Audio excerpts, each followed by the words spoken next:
Hi everyone, this is Amy from Journals and More, created by Crack Amy.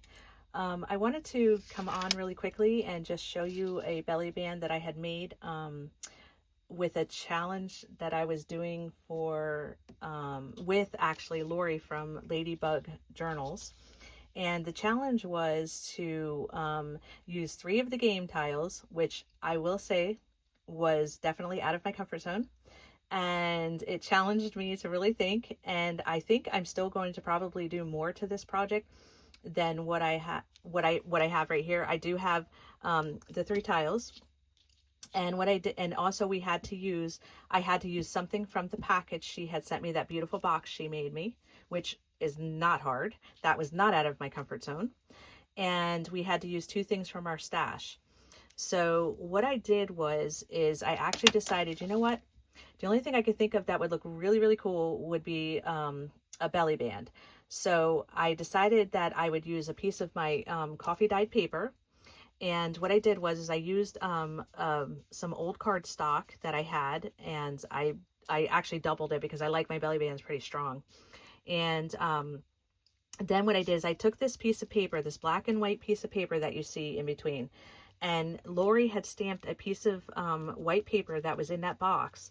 And so what I did is I actually I kind of grunged it up a little bit. I used black ink, and I also used some vintage photo and all kinds of other inks to rough it up and things like that.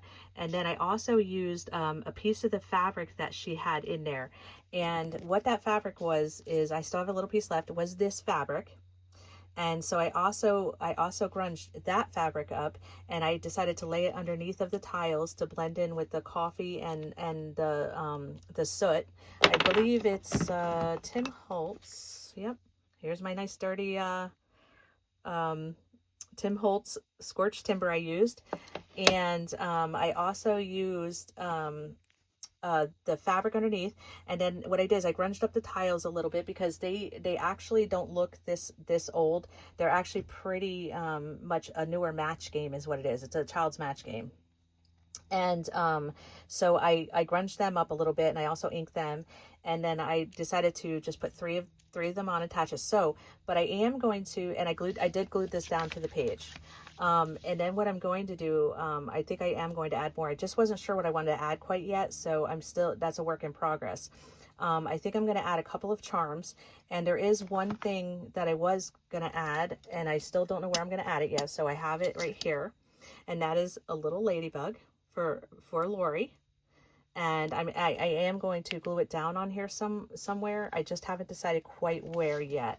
And so once I decide that, I will post a couple of pictures. Like I wanted to kind of like maybe possibly put it on the leaf or put it down here in the corner. And I kind of like it in that corner. That might be where it goes. And so again, this was the game tile challenge. I had to use 3 game tiles. I had to use something out of the package, the box that she had sent me, which I ended up using 2 things out of that. And I had to use 2 things from my stash, which I used my coffee dye paper, I used my cardstock, and I used all my inks, of course. And out of her box, I used the paper, the fabric, and the ladybug. And that's it. And stay tuned for hers. I'm sure hers is going to be so much better than mine. So if you want to check out our game tile challenge between the both of us, and if you want to try it, please feel free to try it. I would love it. And write hashtag game tile challenge and tag us in it. And we would love for you to try it too. And we appreciate your time. Thanks. Bye.